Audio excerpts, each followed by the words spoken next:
Bonjour à tous, je suis Alexandre Bleptreux, je travaille en maladie infectieuse à la Pitié-Salpêtrière et j'ai la chance de pouvoir discuter avec vous des nouvelles molécules, des nouvelles stratégies en antibiothérapie en 2023 et d'aborder avec vous quelle est la place de ces nouvelles molécules et de ces nouvelles stratégies pour les pays émergents. J'ai le plaisir de représenter la SPILF dans ces très belles journées de l'IMEA. La première chose, avant d'évoquer les nouvelles molécules, c'est de se mettre d'accord sur ce qu'est une infection bactérienne qui nécessite une antibiothérapie. Et ça, où qu'on soit dans le monde, c'est les mêmes choses. C'est le terrain du patient ou de la population qui va être exposée à des infections bactériennes, la bactérie, quel type de bactérie et quels sont les moyens microbiologiques et en particulier bactériologiques à disposition du clinicien pour faire poser le diagnostic et choisir le traitement, l'antibiotique ou la molécule ou la nouvelle stratégie qu'on va utiliser. Et donc se posent des questions de disponibilité de ces molécules, l'environnement dans lequel on évolue et le patient évolue, et on sait que l'épidémiologie bactérienne n'est pas la même en fonction des pays et en fonction même au sein d'un pays des différentes structures de soins. Et puis, quel est le site de l'infection bactérienne? Et là, c'est des questions de moyens diagnostiques, quelles ressources nous avons en termes de scanner, en termes de radiologie, en termes d'accessibilité au bloc opératoire. Et comme on va le voir sur la diapositive suivante, depuis de nombreuses années, un des grands thèmes dans l'infectiologie, c'est le bon usage des anti-infectieux et des antibiotiques dans un contexte d'émergence de la résistance, et de savoir comment on peut faire en sorte d'utiliser les antibiotiques tout en conservant leur efficacité sur du long terme en les utilisant bien. Et le bon usage, qu'est-ce que c'est? Est-ce que c'est savoir bien utiliser la molécule? Est-ce que c'est savoir choisir la bonne molécule pour l'infection qu'on a en face de nous? Ou est-ce que c'est beaucoup plus vaste avec des questions où des antinomies entre bénéfices individuels et collectifs peuvent survenir? Et comme on va le voir sur la diapo d'après, les grands pôles de bon usage, en tout cas dans les pays européens, mais c'est valable également dans les pays en voie de développement, c'est se poser la question de limiter les initiations, c'est-à-dire instaurer une antibiothérapie à bon escient, limiter les durées de traitement, ne pas traiter trop longtemps des infections qui peuvent guérir en moins de temps de traitement, limiter les examens inutiles qui vont nous faire nous poser des questions de savoir s'il faut traiter tel CBU ou traiter tel prélèvement de cicatrice qui a été réalisé de façon inadaptée. Et puis, un des grands pôles pour bien utiliser les antibiotiques, le meilleur moyen de ne pas faire d'erreur de bon usage, c'est de ne pas les utiliser. Mais bon, les patients sont quand même infectés avec des bactéries, il faut bien les traiter. Et donc, toute la prévention des infections, que ce soit par l'hygiène ou la vaccination, est également un pôle du bon usage des anti-infectieux. Si on était sur la diapo suivante dans une organisation idéale, comme ça a été évoqué au séminaire de bon usage de la SPILF, une équipe de bon usage antibiotique, c'est une équipe multidisciplinaire qui est soutenue par la direction de l'établissement ou de la zone géographique où elle exerce, qui associe des pharmaciens, des infectiologues, des cliniciens de chaque type de spécialité, des microbiologistes qui travaillent tous ensemble pour apporter aux patients les meilleurs traitements possibles, administrés de la meilleure des façons possibles pour les infections qui le nécessitent vraiment.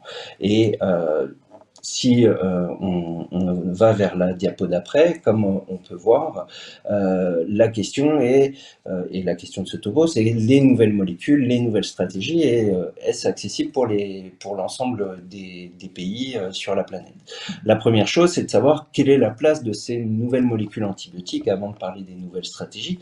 Quelle est la place de ces nouvelles molécules? Eh bien, ça, il faut redéfinir aussi ce qu'est une bactérie sensible, une bactérie résistante, et les classifications montrent que comme vous pouvez le voir, la majorité, sur la figure de gauche, la majorité des infections sont à bactéries non multirésistantes. Et puis ensuite, en fonction de la fréquence, vous avez des souches qui sont multirésistantes, c'est-à-dire avec une résistance à au moins un antibiotique dans plus de 3 familles d'antibiotiques différents normalement actives. Ensuite, vous avez les bactéries XDR ou extrêmement résistantes, qui sont résistantes à tous les antibiotiques sauf une molécule dans 2 catégories normalement actives. Et puis enfin, beaucoup plus rarement, mais qui posent beaucoup de problèmes, c'est les bactéries pan-drug résistantes, qui sont résistantes à tous les antibiotiques, ou au moins résistantes à tous les antibiotiques de première ligne. Et ça, que l'on soit en Europe, en Asie, en Amérique ou en Afrique, il faut se mettre d'accord que les infections qui nécessitent d'utiliser les nouvelles molécules sont souvent voire essentiellement, des infections multirésistantes, enfin extrêmement résistantes ou pan-drug résistantes. Sur la diapo d'après, si on reprend notre hexagone de raisonnement sur une infection, terrain, bactéries, antibiothérapie, lieu, site, quand on regarde les particularités des pays émergents, on peut voir que souvent les hôpitaux sont dans des situations de précarité de bâtiments, avec des mesures d'hygiène pas forcément toujours très simples à mettre en place.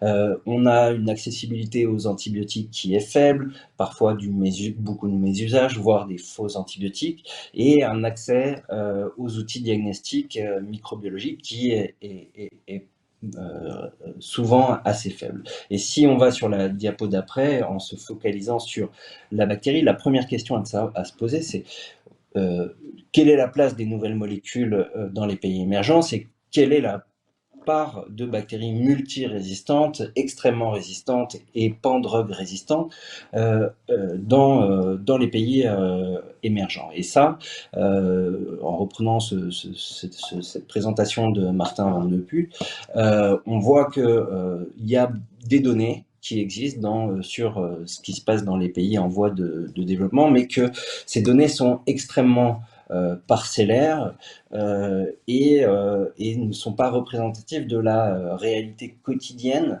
de l'évolution. Et en Europe, d'autant plus qu'on a, par le biais des rapatriements, une image de tous les patients sont infectés avec des bactéries multirésistantes, voire extrêmement résistantes, ce qui n'est possiblement pas totalement vrai. Et en fait, ce qui est important d'accepter, c'est que malgré beaucoup d'initiatives, à l'heure actuelle, l'épidémiologie dans les pays en voie de développement et dans les pays émergents, elle est le plus souvent très faible en termes de connaissances, voire inexistante, et il faut accepter que l'on ne sait pas. Et si on regarde les initiatives, en particulier l'initiative de l'OMS, on voit que quand on compare les données de Klebsiella résistantes au C3G en Afrique et en Europe, eh ben, si on prend les chiffres globaux, on va être à 75% en Afrique versus 15% en Europe. Mais on sait qu'en Europe, les situations vont être très différentes entre la France ou la Suède et la Grèce. Et donc, c'est des données ici très globales qui donnent une tendance, mais qui ne sont pas forcément le reflet de la réalité au quotidien. Et ce qu'il faut savoir également, c'est que les données issues des pays les plus en voie de développement, qui ont le moins de ressources, sont souvent des données qui viennent des centres de référence, où on a les moyens de faire des antibiogrammes, de faire des analyses microbiologiques. Et finalement, c'est comme si nous, on basait tout notre raisonnement thérapeutique et notre épidémiologie seulement sur les CNR, qui vont se concentrer sur la résistance aux antibiotiques et donc les situations les plus complexes et où la résistance est la plus élevée.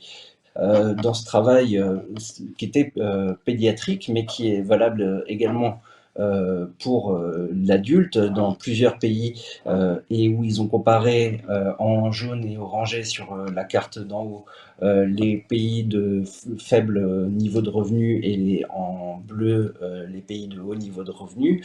Et quand on regarde l'accessibilité au laboratoire microbiologique, on voit qu'il y a des différences significatives, parfois très importantes, et en particulier si on regarde la capacité de notifier une hémoculture positive dans les 24 ou 48 heures, on a un range qui va de 3 à 2 entre les pays de faible niveau économique et les pays les plus développés. Pareil, l'accessibilité à l'antibiogramme est très différente et donc impacte nos capacités à choisir les bonnes molécules. Et quand on regarde dans la suite de ce travail, la question est: est-ce qu'on a accès à la microbiologie? Ensuite, est-ce qu'on a accès à des antibiogrammes? Est-ce qu'il y a des programmes d'antibiotic stewardship, de bon usage des anti-infectieux et d'hygiène? Et oui, il y a des programmes, mais ensuite, quand on regarde, avez-vous accès aux médicaments, aux antibiotiques essentiels de l'OMS, des antibiotiques de large spectre ou des antibiotiques intraveineux, eh bien on voit qu'il y a encore un gap énorme entre les pays émergents et les pays les plus riches. Et sur la diapo suivante, ça nous permet de voir ensemble ce qu'est cette notion d'antibiotique OMS, et il y a ce travail qui date d'il y a quelques années maintenant, avec l'idée de classifier les antibiotiques entre access, c'est-à-dire les molécules de premier ou deuxième choix qui ont la meilleure valeur thérapeutique avec ratio de risque d'émergence de résistance, les antibiotiques du groupe Watch à surveiller, qui sont des molécules de premier ou deuxième choix avec un nombre limité d'indications qui sont cibles de résistance, donc prioritaires en termes de cibles de programme de surveillance. Et enfin, les antibiotiques de type réserve, qui sont des antibiothérapies et des molécules de dernier recours qui sont nécessaires pour traiter des infections potentiellement mortelles dues à des bactéries multirésistantes et qui nécessitent un suivi beaucoup plus étroit. Et là, vous retrouvez des nouvelles molécules dont on va parler un petit peu plus. Et puis, si on avance dans les outils qui nous servent à suivre ces molécules, vous avez l'OMS qui vous met à disposition la possibilité de savoir quelles sont les molécules essentielles recommandées par l'OMS dans le monde. Et puis si on avance encore, il y a cette possibilité de regarder quelles sont les molécules disponibles dans le monde, et en particulier en fonction de la catégorie de molécules. Et si on regarde l'exemple du Tobago, qui a quand même une couverture de 79% des molécules recommandées par l'OMS, que ce soit d'un point de vue antibiotique ou non antibiotique. Par contre, quand on regarde pour le Togo, la céphazoline n'est pas disponible au Togo. Pourtant, elle fait partie des molécules du groupe Access. Et ça va impacter les capacités de mettre en place des programmes de bon usage et de traiter de la meilleure des façons possible les infections, par exemple la Staph dorée. Si on regarde un peu plus loin, il y a d'autres programmes, avec le programme Secure, qui a pour objectif d'améliorer l'accès, les capacités de diagnostic, d'améliorer l'accès à des portfolios de molécules, de favoriser des productions locales ou des prix adaptés au système de santé, pour ensuite permettre de générer des données et des programmes de stewardship, de bon usage, d'usage optimal des antibiotiques.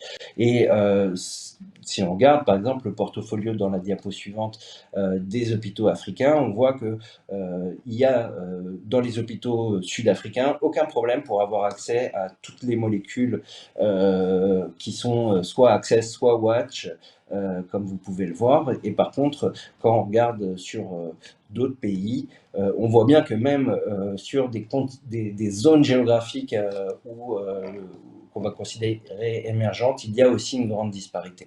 Si on avance un peu plus loin, on peut voir qu'il y a également des initiatives qui sont à l'heure actuelle en cours pour garantir l'accès aux nouvelles molécules dans les pays émergents. Et vous avez GARDP qui, par exemple, a accompagné ou a des programmes pour permettre l'accès à différentes molécules comme le cefidérocol, le cefepime-taniborbactam ou la zolidoflacine dont nous allons parler maintenant un peu plus tard. Et sur la diapo d'après, vous voyez également qu'il y a des travaux de lobbying pour évaluer les différentes entreprises pharmaceutiques et voir les classer en fonction de leur ouverture de portefeuille vers différents pays et différents types de pays.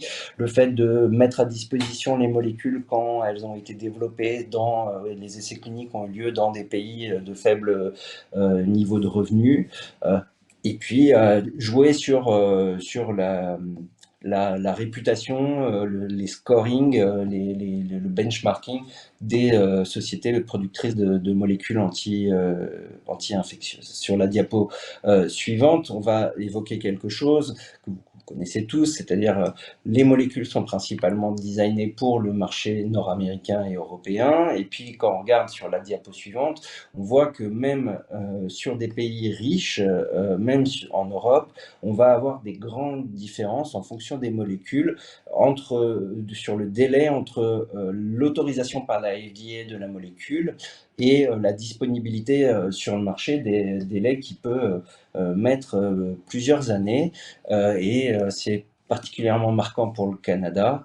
Et si on avance sur la diapo d'après, on voit également que en fonction du nombre de molécules lancées sur le marché et en fonction du nombre de pays sur lesquels les molécules sont lancées, on va avoir des volumes de vente très divers et que en fonction des pays, ces délais peuvent être plus ou moins importants. Si on retourne maintenant un peu plus sur les molécules, je vous ai mis sur la diapo d'après un tableau qui vous résume la problématique des bactéries à Gram négatif avec cette classification d'Ambler qui est une classification des bêta-lactamases avec 4 groupes qui peuvent aller du groupe A au groupe D. Les enzymes du groupe A sont majoritairement les pénicillinases que vous connaissez, les BLSE et puis les carbapénémases de type KPC. Les enzymes du groupe B sont des métallobêta-lactamases, les enzymes du groupe C sont les céphalosporinases et les enzymes du groupe D sont des oxacillinases.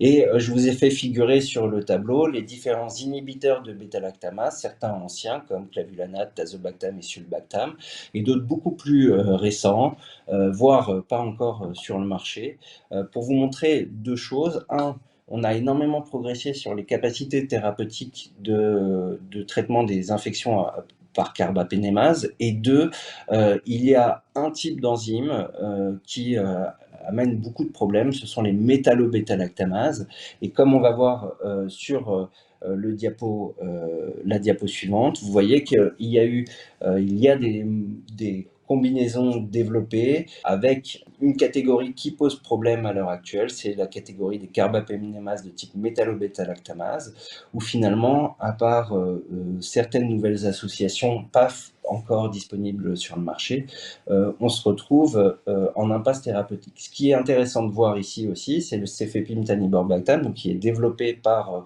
un laboratoire, mais avec le soutien de GARDP, avec une ambition de le mettre à disposition des pays en voie de développement, qui a un spectre d'activité assez large. Et sur la diapo suivante, si on doit résumer les nouvelles molécules disponibles, c'est ceftolozane tazocilline qui est actif sur le Pseudomonas aeruginosa, ceftazidime avibactam, imipenem relebactam, meropenem vaborbactam. Ça, c'est des molécules qui ont surtout un intérêt pour les KPC, c'est-à-dire les entérobactéries avec des carbapénémases, un peu de pseudomonas, mais finalement peu. Et puis les molécules comme cefidérocol et astreonam avibactam en association sont des molécules d'intérêt pour les métallobêta-lactamases et puis certains non fermentants. Quand on regarde pour les grammes positifs, le panel disponible sur la diapo d'après, vous avez en vert la dalbavancine et l'oritavancine qui sont des glycopeptides de longue durée d'action. La seule différence entre ces deux, c'est que l'oritavancine a une activité sur les entérocoques, Faecium et Fecalis, alors que la dalbavancine ne marche que sur le fécalis. Le tédisolide, qui est le cousin du linésolide, qui marche sur les coccigram+, mais également sur les Mycobacterium tuberculosis, dont les souches résistantes. Et puis vous avez d'autres molécules qui sont des anciennes catégories. La délafloxacine, qui est une nouvelle quinolone, efficace à la fois sur le SARM et sur les entérobactéries. Et puis des céphalosporines de 5e génération, le ceftobiprol et la ceftaroline, qui ont des spectres d'activité un petit peu différentes, mais qui vous donnent des capacités équivalentes à de l'association entre piperacillin, tazobactam et vancomycine. La dernière molécule dont je voulais vous parler, c'est la zoliflodacine sur la diapo suivante, qui est une molécule qui a vraiment été développée dans le cadre du GAP et qui vient de finir sa phase 3 là, il y a quelques jours. Et c'est une molécule Peros qui a fini ses cliniques de phase 3 d'une dose Peros versus une dose de C3-GIM sur 925 patients dans 5 pays pour le traitement de la gonorrhée. C'est une molécule qui a également une activité sur d'autres bactéries, montrant que voilà, on arrive maintenant à avoir, avec tous ces programmes internationaux, des nouvelles molécules qui vont jusqu'à des essais cliniques et qui seront d'emblée disponibles dans les pays émergents. Si on doit résumer les nouvelles molécules et les nouvelles stratégies, en antibiothérapie, il y a il y a 2 domaines, gram négatif et gram positif. Pour les grammes négatifs, il y a vraiment deux mondes différents, les non fermentants et les entérobactéries. Le problème principal à l'heure actuelle, ce sont les carbapénémases, et on a, comme vous avez pu le voir, une explosion de molécules bêta-lactamine, inhibiteurs de bêta-lactamane, nouveaux aminosides, quinolones.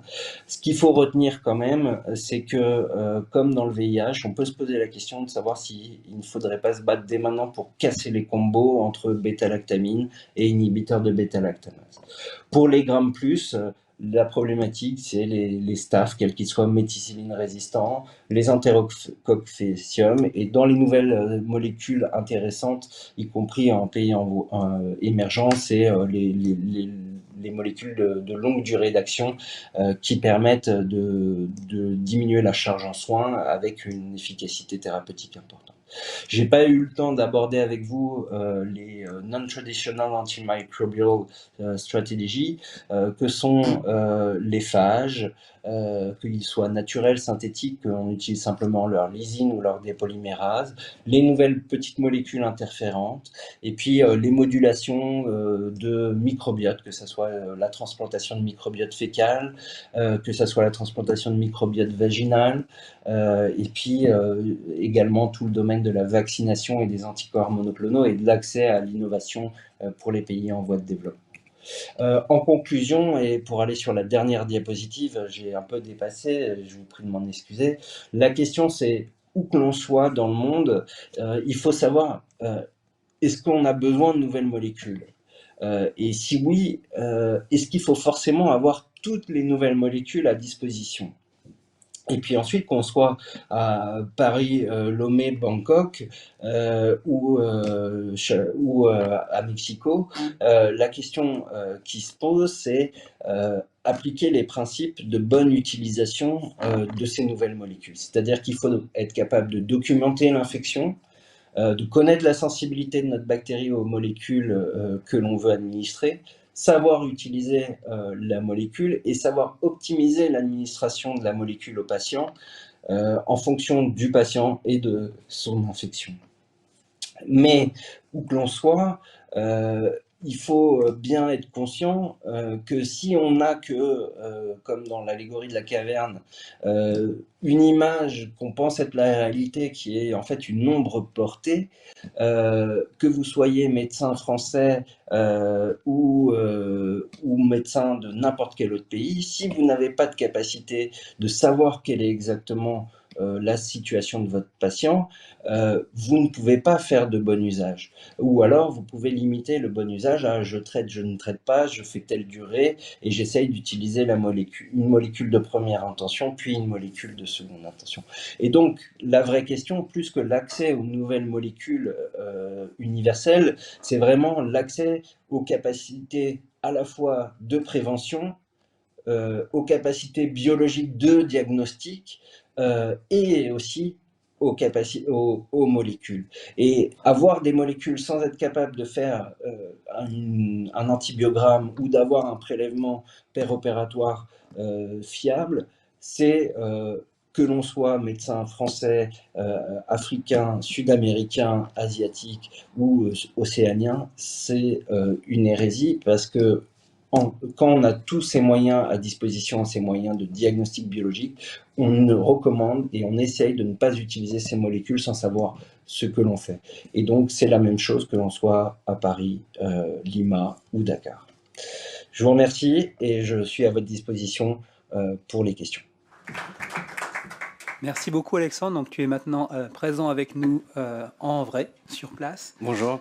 Bonjour. Et j'ai pas de questions dans le chat. Est-ce qu'il y a des questions dans le public?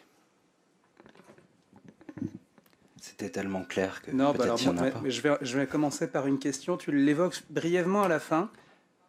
Ah, mais je garde ma question pour tout à l'heure alors.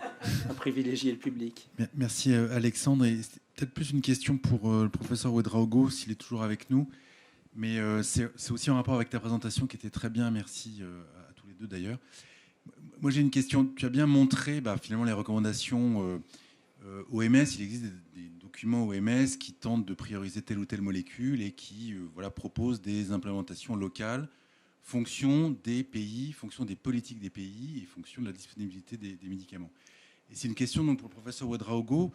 Comment vous faites la synthèse finalement entre ce qu'il faudrait faire et ce que recommande l'OMS de manière assez verticale et un peu éloignée avec les situations locales et je précise ma question, qui peut être en opposition avec par exemple des politiques fournies, créées par le ministère de la Santé locale, que ce soit au Burkina ou ailleurs, qui vont prioriser certaines molécules vis-à-vis d'autres, des politiques choisies au niveau des hôpitaux en eux-mêmes, c'est-à-dire que les comités des anti-infectieux dans les hôpitaux d'un certain niveau de district vont décider tel antibiotique on va le prendre, tel antibiotique on ne va pas le mettre au livret de l'hôpital. Et puis bien sûr le coût de ces antibiotiques, puisque bien souvent ces traitements peuvent être pris en partie par la sécurité sociale locale, mais sont aussi l'objet de financement par le malade lui-même. Et donc moi c'est une question un peu pratique et technique finalement, comment réussir à mélanger la vision un peu théorique du bon usage et la réalité locale qui est que, par exemple, certains antibiotiques vont être interdits d'utilisation dans certains niveaux de centres hospitaliers. S'ils sont des centres hospitaliers de district ou le CHU, là on aura le droit à tel antibiotique. Si vous êtes dans un CH de district, vous n'avez pas le droit à tel antibiotique. Et parfois, certaines décisions politiques locales peuvent nous apparaître d'un point de vue microbiologique un peu étonnant. Donc, comment lier les deux? Si ma question est claire. Alors, peut-être qu'Alexandre peut nous répondre, puis après Abdoul Salam. Alors, je vais prendre l'exemple du Togo où, avec Laurence Armand-Lefebvre, on a une mission avec la PHP, le ministère de la Santé et Expertise France. Il n'y a pas de choix des molécules par une comaille, puisqu'il n'y a pas de comaille. Et qu'il y a même une opposition de la direction à la création d'une comaille, parce que qui dit comaille dit réunion, dit rémunération des praticiens qui devraient y passer, et il n'y a pas le budget pour. Donc en fait, il y a un grossiste répartiteur d'antibiotiques étatiques qui essaye d'avoir l'ensemble des molécules recommandées par l'OMS. Et ensuite, il y a des grossistes répartiteurs privés qui, eux, ont un peu plus de latitude pour choisir et importer les différents médicaments. Et si vous avez de l'argent, vous pouvez avoir du céphidérocol à Lomé. Par contre, si vous passez par la filière standard, vous n'en aurez pas. Et ensuite, quand l'antibiotique est prescrit, le patient la famille du patient et le patient doivent le trouver soit à la pharmacie de l'hôpital, soit dans les pharmacies autour de l'hôpital, qui sont généralement les mieux achalandés, et vont acheter les antibiotiques à côté. Et puis il y a un dernier point qu'il faut évoquer, c'est que on en parlait un petit peu, mais les assistants de santé en zone rurale, en fait, c'est eux le cœur de cible. Et ces assistants de santé, en fait, ils ont une case de santé et tous les démarcheurs d'antibiotiques viennent, leur laissent des stocks de molécules et leur disent, bah tiens, je te laisse 10 doses de ceftriaxone. À chaque fois que tu fais une dose, tu récupères 100 CFA. Et donc, il y a aussi cet intérêt-là à faire de la ceftriaxone plutôt qu'à donner de l'amoxicilline, parce que s'ils utilisent le stock de ceftriaxone, ils vont toucher de l'argent sur des salaires qui sont déjà extrêmement faibles. Voilà. Abdoul Salam, est-ce que tu es là? Est-ce que tu veux rebondir? Oui, je suis là. Je pense que Alexandre a donné, en tout cas, le point de vue qui est réaliste sur le terrain. Et la question reste vraiment... C'est le questionnement qui se pose à nous. Cette possibilité de réguler l'accès aux médicaments en adéquation avec les profils de résistance pour mieux guider les traitements et épargner beaucoup d'antibiotiques. La principale difficulté, c'est l'absence de tiers payants. En fait, c'est le patient qui prend en charge ses médicaments. Donc, il est difficile de réduire la disponibilité de tel ou tel médicament. Mais il y a des initiatives quand même qui sont en train d'être prises dans les hôpitaux avec la dispensation individuelle du malade, la pharmacie hospitalière, même si ce n'est pas à l'échelle nationale. Sinon, ça rejoint vraiment ce qu'Alexandre a décrit, avec les difficultés de réguler certains antibiotiques. Même les comités thérapeutiques ne sont pas, pour le moment en tout cas, en fonctionnement optimal. Voilà, merci beaucoup. Est-ce qu'il y a d'autres questions dans le public? En fait, ça dépend un peu des pays aussi. Il y a d'autres pays qui ont des comités peut-être, qui fonctionnent plus opérationnels et qui limitent en fait la disponibilité de certains médicaments et certains choix, je pense, stratégiques et politiques. Bon, ça dépasse le cadre en fait du bon usage au sein d'un hôpital et on se heurte en fait aux politiques de santé qui peuvent être décidées au niveau étatique. C'est un point très important, c'est-à-dire que soit il y a une relative liberté pour pouvoir choisir son arsenal thérapeutique et il y a des dérives sur la surutilisation et la mauvaise utilisation des molécules parce que c'est plus simple de mettre du large spectre, et soit tu as des choses plus dirigistes et auquel cas tu te retrouves dans des situations où effectivement si tu n'es pas dans l'hôpital de niveau satisfaisant, et ben, tu peux pas avoir la molécule pour traiter ton patient. Et donc des situations qui, pour un médecin, en particulier un médecin européen, peuvent être vécues très négativement. C'est-à-dire que ce patient, il faut que je le mette sous carbapénem, mais le patient, il n'est pas dans le bon hôpital, donc il ne pourra pas avoir de carbapénem. Et donc c'est cet équilibre-là qui est très difficile à trouver. Merci beaucoup Alexandre.